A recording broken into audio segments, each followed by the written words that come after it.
Smart meter फायदेशीर ठरत असल्याचा दावा महावितरण करीत असताना दुसरीकडे सत्तारूढ पक्षांच्या आमदारांनीच या मीटरमुळे 4 पट वीज बिल वाढलं असल्याची तक्रार केली आहे।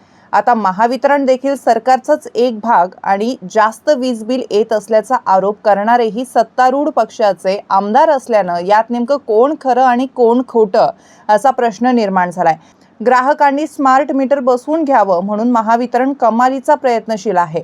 ग्राहक मात्र या मीटरला विरोध करताना दिसतायत। या मीटरमुळे जास्त बिल येत असल्याचाही ग्राहकांच्या तक्रारी समोर आल्या आहे। नुकत्याच झालेल्या पावसाळी अधिवेशनात आमदारांनी स्मार्ट मीटरचा मुद्दा उपस्थित केला।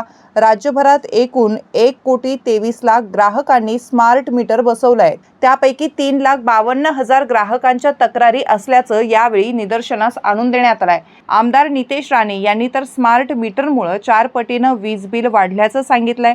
राणे हे शिंदे सेनेचे आमदार आहेत, तर शिंदे सेना सत्तेत सहभागी आहे। म्हणजे स्मार्ट मीटर संदर्भात आवाज उठवणारा आमदार सत्तारूढ पक्षाचाच आहे।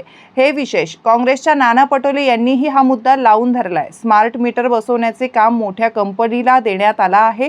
4 पट वीज बिल जास्त भरून लोकांचं आर्थिक गणित बिघडलं आहे। मग कुणाच्या दबावाखाली हे काम सुरू आहे असा सवालही त्यांनी उपस्थित केला आहे। नाशिक परिमंडळात 7.5 लाखावर ग्राहकांनी स्मार्ट मीटर बसवलं असल्याचा दावा करण्यात आलाय। ज्यांनी अद्याप हे मीटर बसवलं नाही त्यांच्याशी संवाद साधला जात आहे। दरम्यान सत्तारूढ पक्षाचेही आमदार या मीटर विरोधात आवाज उठवत असल्यानं नेमकी सत्यता काय असा प्रश्न आता ग्राहकांना पडलाय।